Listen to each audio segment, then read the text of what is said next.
Hello, welcome to Zeens and Roger. This is episode 36.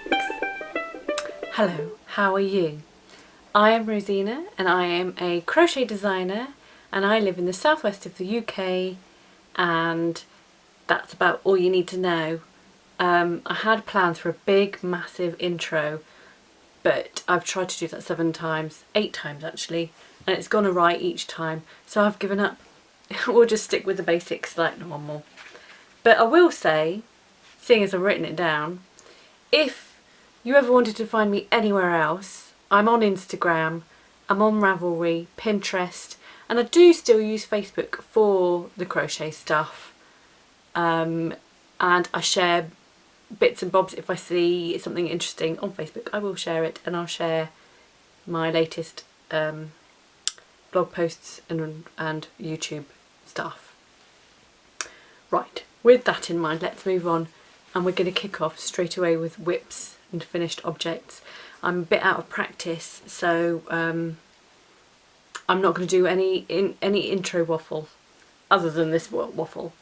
I might save some waffle for the end. Right, finished objects. I'm going to start with the one that I finished the longest to go. I've got a finished object, but the project itself is not finished, and we'll talk about that as we go. And it is Harvest Moon Unblocked. This is a crescent shawl that is the second in my Seasons series, the first being Emergence of Spring, which I was going to bring upstairs just so I could compare and contrast, but I've forgotten it. But I'll do that when Harvest Moon is completely ready, and at the moment it's not. This is version 1. I haven't blocked it yet, so the lacy border is probably not as open as it will be, and I guess, you know, it could look a little bit neater, a little bit tidier. It's not actually too bad, and I think if you were making it with an acrylic or something like that, you could probably get away without blocking at all. I've made it with 100% merino from John Arbon, and John Arbon is you probably know already if you watch this podcast or Faye's Crochet Circle podcast. John Arbon is a Devon-based wool yarn person, and I like buying yarns that are local to me, and by local I mean sort of within a 2-hour drive, I suppose. And I think, and this falls within that quite easily. But this is my first version, and I have to say that although the border's alright, I am not satisfied, and so I'm making another one, and the border is going to be different than this. This one takes inspiration from the ends of Emergence of Spring. The wrap I did perhaps 6 months ago now. However, I think I can incorporate more of Emergence of Spring within this edging, and it will look better. And I've devised a kind of way of doing that so that it's not identical, but it's more thematic within the Seasons collection. So what do you think of the 2-stripe with the different colour border? I quite like it, which is why I did it first. It was I had 2 choices, do 2 colours or 3, and I went for 2. However, oh god, hair looks dreadful. However, I made it went, oh, I'm not so sure now, and so I began and have not finished the 3-stripe, which is this. And as you can see, I've still got my stitch marker yarn in there, which is kind of higgledy-piggledy, but that's okay. This one's going to be bigger, and what I might do is have, if I can wrap my brain around it, I'll have a pattern for sale that has an option 1 and option 2, so that you've got a smaller one that's quite, it's sort of a nice shawl size without sort of being massive. I like a massive shawl, but that not everybody does, so that one's quite petite. I'll show you if I can. So when I say petite, it's sort of like that. So not a shawlette, but not gargantuan. So it only comes down to halfway down my back. Whereas this one's going to be about 20 or so rows bigger, and the edging's going to be thicker too, deeper, and more in line with Emergence of Spring. I'm still not sure actually what I prefer, the 3 or the 2. So I keep moving it around. I'll stop moving it around. Whether I prefer 3 or 2. The edging on this one will be in one of these colours and not a contrast colour. It will be in one of these. What do you think, 2 or 3? Well, the choice will be yours if you ever want to make it, when I get round to releasing it. Because as I said, I'd like to have the option of both, and also the option of having a choice of swapping. I might, because I think seeing as I've made that border now, but it's not a favourite, I still might write the border, the edging for that one and this one. They'll be different, but I think I might include both in the pattern. So I hope that's clear. This is also John Arbon. It's very soft and quite fluffy. It's not superwash, and it's very, very warm, which would be perfect for autumn and winter. It's not scratchy in the slightest either. It's a very nice one, but because I'm not sure how much I'll have left, because I've still got a few rows to go, I've got about that much of each. But I did buy, the edging will be in this colour because I bought 2 of those, because I don't think I'll do it in one. So that's my first whip and FO, and I've been working on those sort of over the last few weeks in between other things. I've had lots of commissions, so I've had to put down my fun things, and that's included as a fun thing, because I'm really itching to get started on that edging, but also, yeah, lots of commissions, which should start appearing in magazines soon, like in a month's time. I think the first of the commissions. I had a Wodge commissioned, and I've been sort of working on those over the last few months.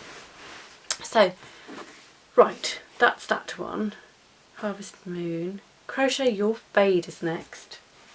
I'm doing a test crochet for June or Yule of my square hat. This is the pattern, and it's going to be released very soon. She has been very thorough and made up lots of samples in different yarns and stuff, and therefore the pattern is very thorough because she's done it a few times.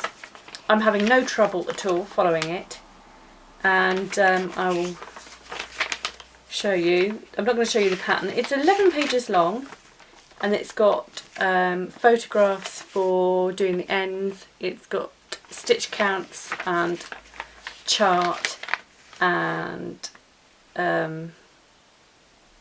pretty much everything you need to make your own Find Your Fade. Here is mine so far. in a bit of a tangle. Let's turn it the right way. Oh no. There is no right or wrong way. But I'm here at the moment, and so I'm just bringing in my third colour, and mine is a hodgepodge of different yarn brands and probably different, I've only got 2 labels, that's clever. I think they've all got merino in them. That's their common thread. Although this one might be Blueface Leicester. This is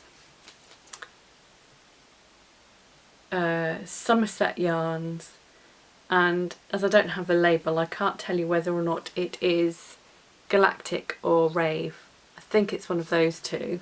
The colourway is Galactic or Rave, and I'm pretty sure that's 100% Blueface Leicester.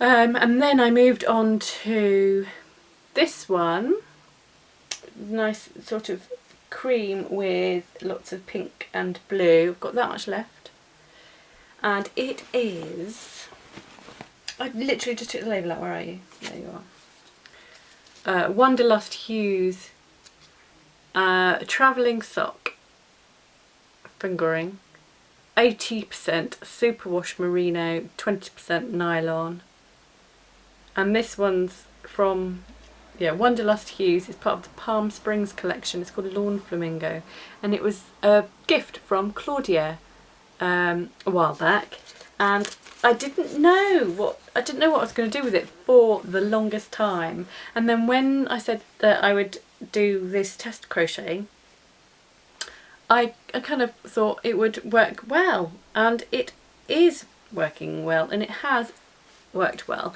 It blended in nicely with this, faded in nicely with the other one. It'll fade in nicely with this one as well, which is from Hedgerow Yarns, and this was my birthday present to myself, Skein, in May. Hedgerow Yarns, and it's a silky twist, 80% superwash merino, 20% silk. Ooh, no wonder it's so nice, and it is beautiful to work with actually. It's very silky, funnily enough. Georgia Rose is the colourway, and I'm pulling it out as we speak, so let me so yes, I haven't completely done away with the Lawn Flamingo one. I think I've got another row or 2 to do, and then I will probably not crochet because I can't concentrate very well and crochet at the same time. I can in real life, but not when I'm trying to sort of do things in a really succinct way and not get stuck on words. The next one, it will blend into this, so it will go from that one to that one. I bought this at Stitchfest Southwest in November, and I don't have the label for it, but I'm assuming it feels like a superwash merino with nylon. I believe that it's hand dyed by Kate. I can't remember the name of the colourway, and I'm not sure that hand dyed by Kate is still going anymore. I was in a shop the other day, a local yarn shop, and they were saying that they don't think that she's in production anymore. But that's second-hand information, so I don't know. So, and I don't know the colourway either. And then from there we'll go back to Somerset Yarns, and I think this might be called Rave or Midnight Rave. There's one that's called Rave and one that's called Midnight Rave, and there's one called Galactic, which I think is this one. I bought all 3, but I get confused about which one's which. But so we'll go back into Somerset Yarns for the next colour and finish off with this one, which I also got at Stitchfest Southwest which is a new yarn festival in Totnes, Devon. This is a mini from Devon Sun Yarns. So, oh no, I was going to say, these three are relatively local. Somerset Yarns, I think, is probably, you're talking, I think they're based somewhere near Bristol, which is about an hour and 20 minutes away. And I don't know where Hand Dyed by Kate, I think she was from Wales actually, which is a bit further than 2 hours, or just sort of, if you were to live the closest, do you know what, it doesn't matter, I'm not going to talk about that. And this one is Devon Sun Yarns, and I'm not sure where they're based, but Devon somewhere, and I'm in Devon, so. And that's a nice deep blue colour, and that will be the last colour. So it'll go like that. Those are the last 4 colours, and I can't get the other 2. Beep. Something like that. There you go. And then the other one on the end, which I can't reach. 6 colours you need for this one. Or I think a whirl. And I think this is a good pattern. It's going to make a great shawl, one that will hopefully be my go-to this winter, and I think I'm going to be in love with it. Sometimes you make something and you go, yeah, that's all right, and sometimes you make something and it kind of sets your eyes on fire and makes you go, wow, and I think it's going to be one of those. At least that's what it makes me feel like at the moment, so that's good, isn't it? And then I'll show you one last glimpse. It's a really interesting shape. Basically, you know, Andrea Mowry's Find Your Fade. Think that, and you're not far off. And the great thing about this is that you start at the widest point, and then at some point you decrease. So it's never going to get arduous, or more arduous than it already is when it starts out. That is it, and then it gets better as you go along. And it's definitely a just one more row project. Just one more row, just one more row. It's one of those. So that is Find Your Crochet Your Fade. I don't actually know how much smaller or bigger it is than the original knitted version. I don't know. Next. I made this morning. I had to, I've lined a couple of bags, so I thought I would make myself a tablet case, but I need to redo it because there is that much room at the top, and I don't want it waggling around. And also I haven't, the Velcro is not stitched on properly, just in 3 different places. I was going to glue the rest down, but as it turns out I need to move this bit of Velcro down an inch so it's there, so that I can properly close it so it's nice and snug. And it's bit dodge. I missed a bit, and so I had to re-sew here. It looks a bit messy. So if I unpick it all, move the Velcro, then I'll be happier, and then I'll have a nice snug tablet case. And the reason I'm making one is because I had to buy a new tablet because my old one broke under very suspicious circumstances. I shan't discuss it, other than that it needed to be replaced because one day it was working and then one day it wasn't working. So this is a new tablet in its new case, and this fabric I got from IKEA about 2-3 years ago, and that polycotton, I'm guessing it's a polycotton, is just a standard cheapy one, and I have interfaced it with some nice thick interfacing too. So that's that one, and then I've got finished beauty, an absolute beauty. Voila! Oh, it looks so good! A C2C hodgepodge. Much in the same vein as the granny hodgepodge, I have made a corner to corner version. Oh, I flipping love it. I love it. It's so good. The handles were £4. Oh no, maybe they were £7. Amazon. I know it's not local. I know it's not, probably not like responsibly sourced. Well, it's not. It's from Amazon. And they're, you know, cheap plastic, but blue handles look stonking. So I bought them. And it's lined but not lined because, as you can see, it's got pins in it. So I just need to hand stitch that across around the top. But I have put a magnetic clasp in. One of these days I'll put a little pocket in as well, but I didn't. What do you reckon? It is paint box acrylic Aran, and it's just more of my leftovers. Sorry.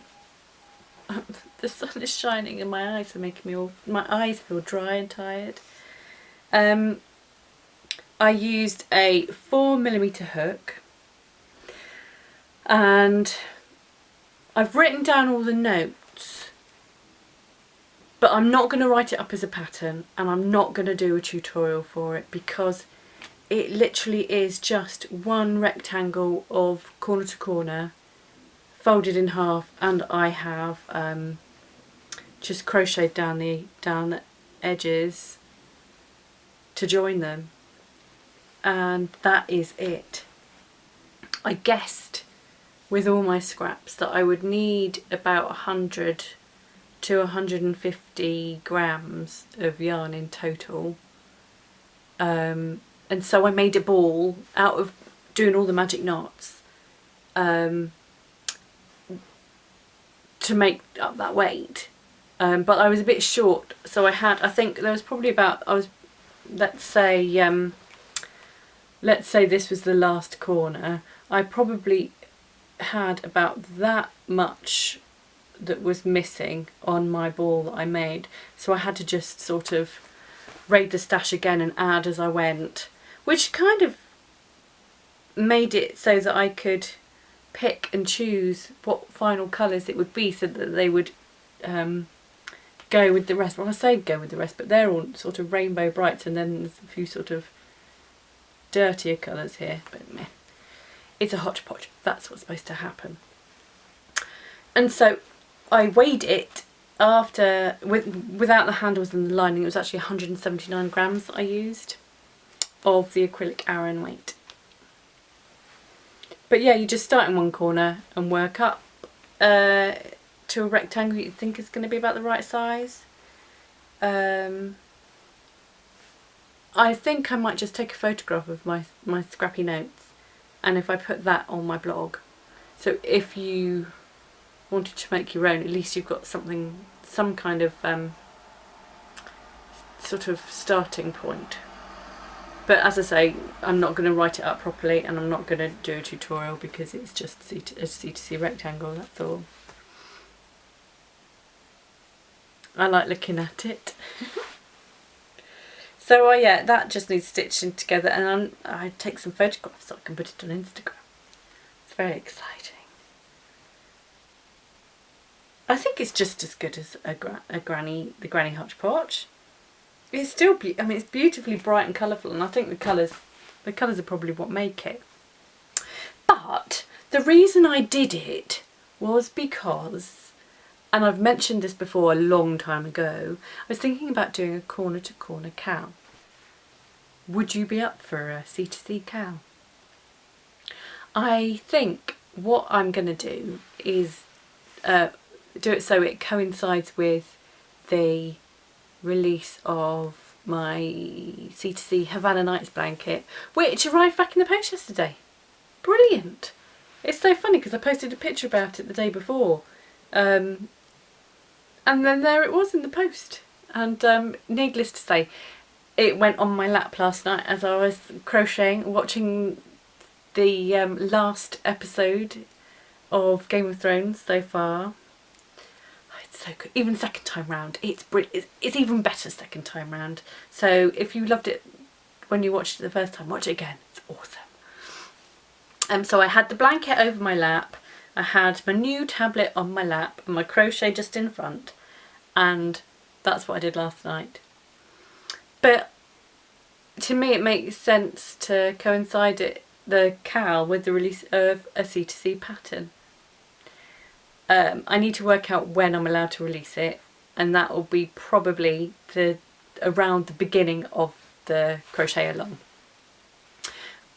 I'll organise it in the next 2 weeks, and then I'll tell you more details about it later. It's just for fun, well, as all cows are, and I'll see if I can get any prizes on the go, so that we can do something very similar to the granny cowl that I did in February, so that there'll be hopefully lots of prizes for different entries on Ravelry and Instagram and stuff.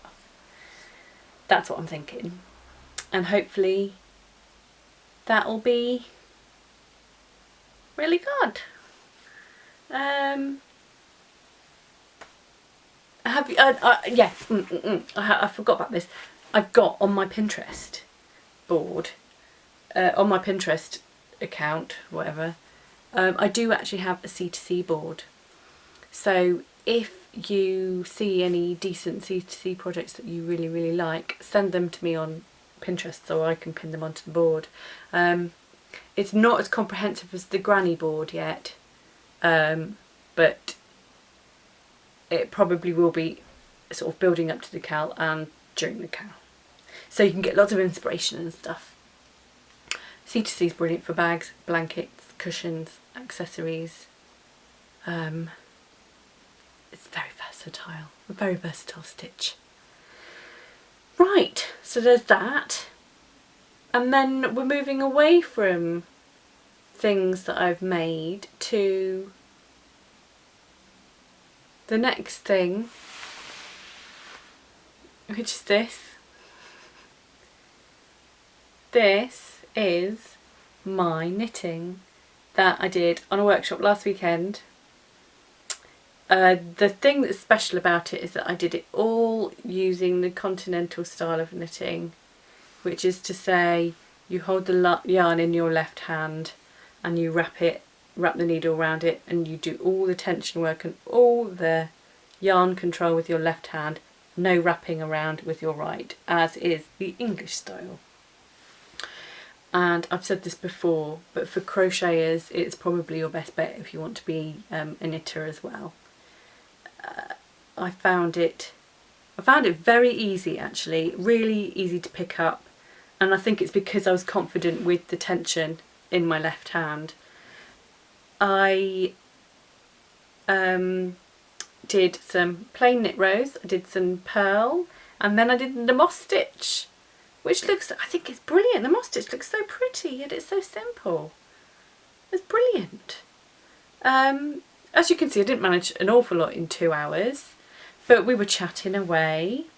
It was, have I said already, a workshop, and it was a 2-hour workshop at Wool on the X in Exeter, which is an independent yarn store shop that, I don't know, must have been there for a good couple of years, and I've never been before, but they do lots of local yarn and indie dyed yarn and a few brands, you know, well-known brands and stuff like that, all the really nice stuff. It was brilliant just to look around, and I didn't buy anything. I was very strict. I went in there and I did look around, and I did sort of ooh and ah all the different things. Oh my goodness, I'd never fondled fibre spates before. Fibre spates scrumptious. I'd love to use that. It feels beautiful. I don't know what it was now. I've forgotten the blend of yarn, but It was good. I'd read about it before. I've seen there's certain shops online that sell it, and now that I know, I know what it feels like. I might have to get myself some of that. But they did lots of other things as well. But it was a very intimate workshop of 5 people, I think, plus the teacher, and it was brilliant. And one of the students brought cake, and so we had cake. It was awesome. Lots of tea and cake and knitting. My first ever workshop, that is. I've never been in a workshop before, and I thought it was great. I'm going to go on more. But I'm not just going to go on them willy-nilly just because they're there. I want to go on ones that I'm actually genuinely interested in.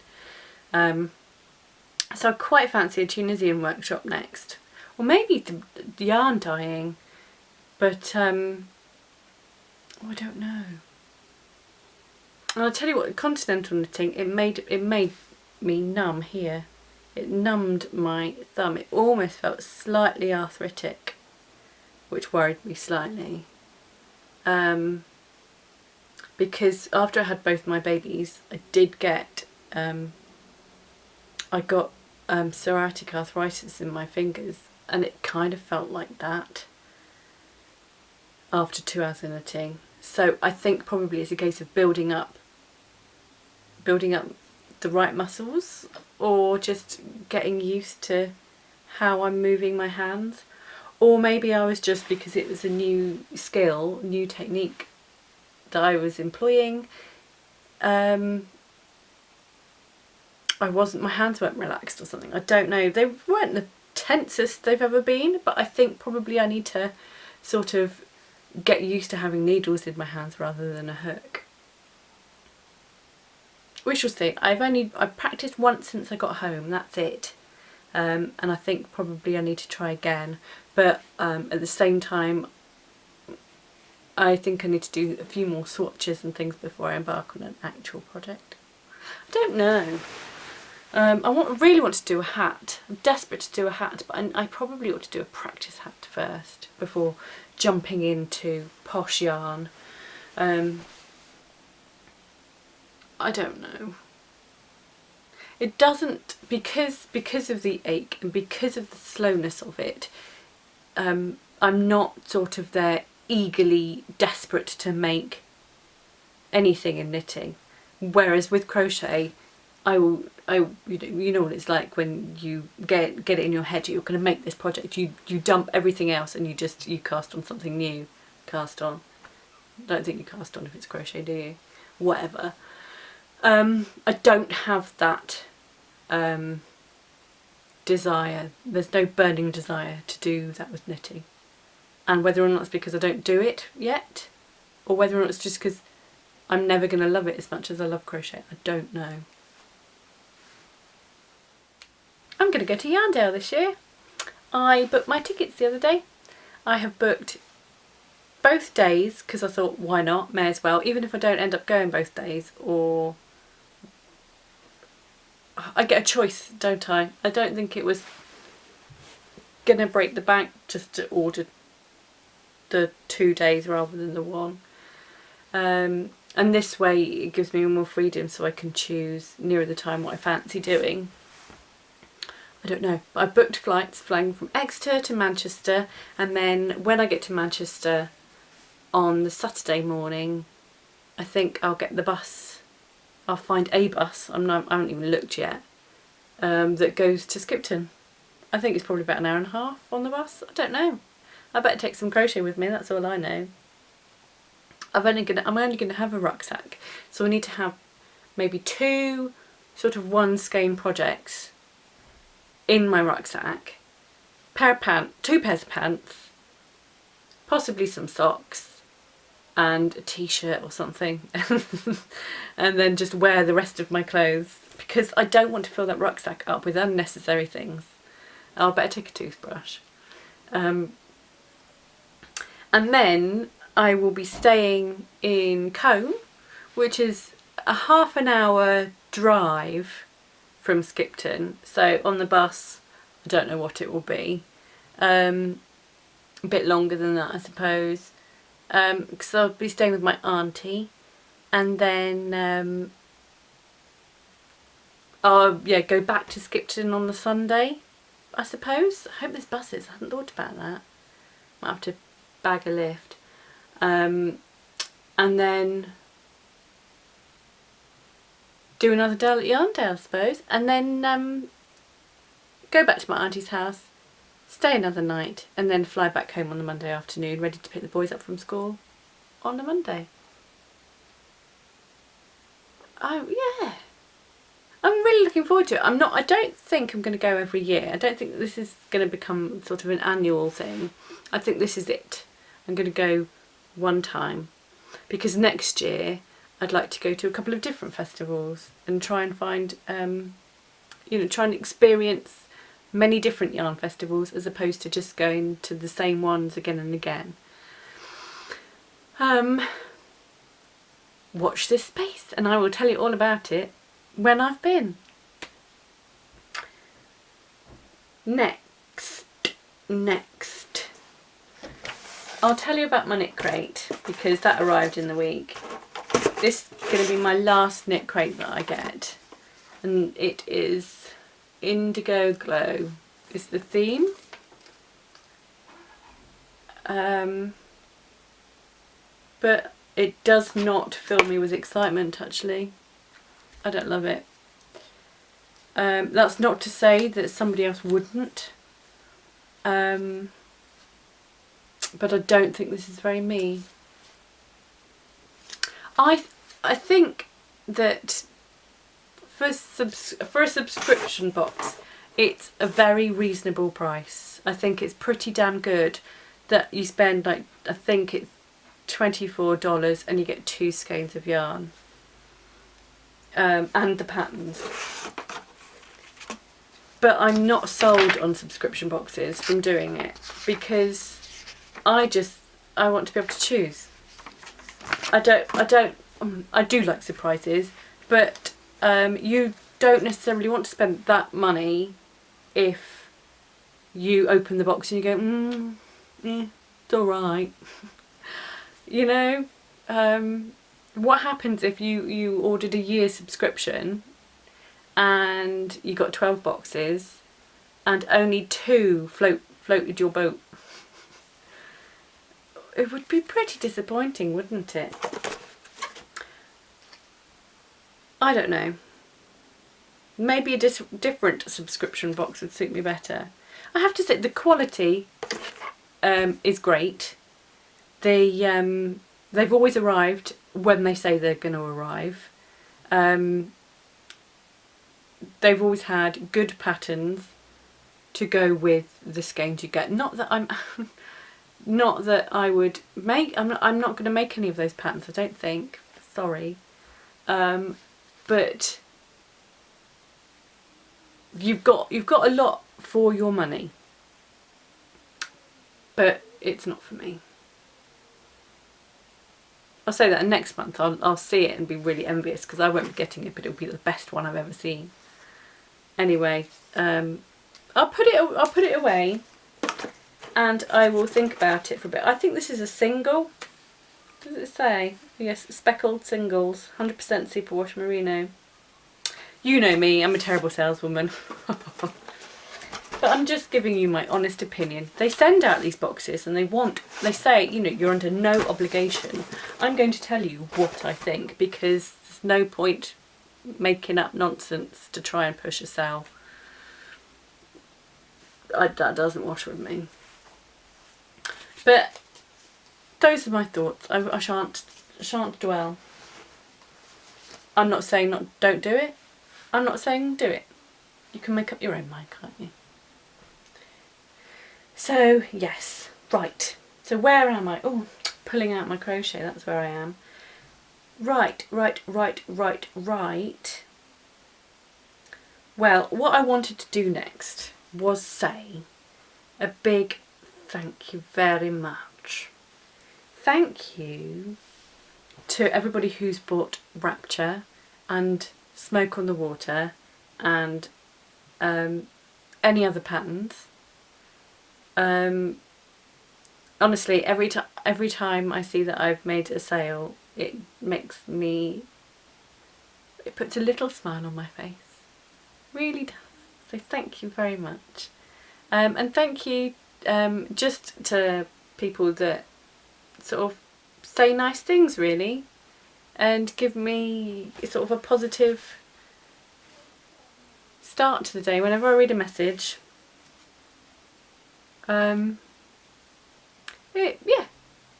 It makes me happy without sounding too gushy. I don't want to go there. But and I don't know, yeah. Just, you know, whoever you are, wherever you are. Cheers, thanks a lot.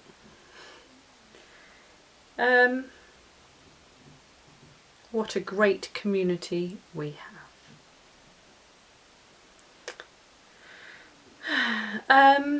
Well, it's the holidays, which is why I'm upstairs. And the kids are downstairs playing probably Kirby, although I don't know what Kirby is, but it's a game on the Switch and they seem to enjoy it. So they're playing that, and I'll have to go downstairs in a minute and sort them out. And I want a cup of tea. We are over halfway, I think, now. I was told this morning there's only 2 weeks left. I'm not sure if that's true, but it kind of makes me excited that it might be. And that I've done 4 weeks already. Wow, I'm amazed. I'm not desperate yet. I am actually doing alright. I've managed to entertain them for a month. It's amazing. How did I do that? Well, not just me, is it? It's their mates, and we did actually go away, and the husband booked a week off work, so we went up to Hertfordshire to stay with his sister and her family, and from there we had a day trip in London, which the boys thought was the best. The Underground was a major hit. And I love the Underground. It's brilliant. And I know a lot of people, it gives them the heebies because you're really deep underground. It's boiling hot. There's bodies everywhere, and it's just sort of, it gets a bit claustrophobic. But I love it. I love that wind gush in the hot wind that blows in your face as you're turning a corner, and you're a million miles underground. So where's that wind come from? I know what it is. It's brilliant. I just love it. I love the massive escalators. I just love it. It's very exciting when you don't live. I'm sure the novelty wears off when you live in London. But I don't go to London very often anymore. I used to. When I lived in Southampton, it used to be sort of, you'd go a couple of times a year, I suppose. And when we were kids, my mum would take us to London all the time to go to galleries and do excursions and stuff. So I want my kids to do that as well, and I'm really pleased to have been able to take them because it's exciting. Going to the capital city, it's amazing. Stood outside Buckingham Palace and watched the changing of the guards, which is bizarre, completely silly, archaic and daft, blah blah, but for kids, magic. Trafalgar Square, where I did see a woman display a full moon whilst she had a whittle up against a tree. Thankfully the children were completely oblivious and did not see, but crikey, in the middle, like Trafalgar Square is just there on the other side of the road, and there's this woman. I was baffled, but it was also quite funny. What else have we done? Been to Southampton a couple of times out of sheer desperation. Actually, so I did get desperate. No, basically, my mum lives in Southampton, and so we just go and stay with her and hang out. We went on the train to Portsmouth, went on a boat ride, blah blah blah. You probably don't need to know any of this. We went blackberry picking on Monday. To some woods up the road, and then came home and made a blackberry and apple crumble, and then I put the rest of the blackberries in a Kilner jar filled with sugar and vodka. So come Halloween I will have a nice blackberry liqueur type thing. And a few years ago I made the same thing. We had a Halloween party and all the grown-ups thought it was the bee's knees. It was delicious, just absolutely delicious. And then I made it the year after and it was grim, it's disgusting. I didn't put enough sugar in, so hopefully this year it will be top notch again. Yesterday we went to the small village of Sheldon on the other side of the river from Teignmouth, which is a town on the coast, about 40 minutes over there somewhere. And that was a lovely day out. We went down through the Smuggler's Tunnel onto a secret beach. It's not that secret, loads of people know about it, but just the fact that you have to go through this dark, dank, drippy tunnel to get to the beach is fantastic. And for children, very exciting. And we went to a little zoo there as well, but I'm not sure about things like that. It's all to do with conservation, lots of endangered animals, so it's not like they're there to be gawked at. They are being looked after to make sure that they don't become extinct, but still, I'm always in two minds about animals in captivity. And then I can't remember, lots of other stuff we've done as well. And then next week we'll do a few things, and then the week after I'll probably be desperately fighting my way to find uniforms and shoes for school, because I haven't done any of that yet. But seeing as, I mean, you don't need to know all this, it's boring now, isn't it? Boring. You can't even see, I'm not even holding up my crochet so you can see me doing it. Not that you'd want to see me doing it, you're probably doing your own right now. Hope so. Right. That is me. I am done. So probably I'll be back in, I'll aim to be back in 2 weeks, but I don't know because the kids still will be off school. And they won't be back until the week after that, I think. Don't know. I'm feeling hungry. Might have to go and have a snack. Right, thank you very much for watching. And I'll see you again next time, whenever that is. So, give us a thumbs up, will ya? Excuse me, I'm terribly sorry. If you've enjoyed this video, I would very much appreciate a thumbs up. That would be marvellous. And if you haven't subscribed, do think about subscribing, because I'm always here talking about the things I've been up to. And don't forget those tutorials that I put up every now and again. I'm sure I'm due a tutorial soon, aren't I? Right, cheerio, I'll see you again next time. Bye bye.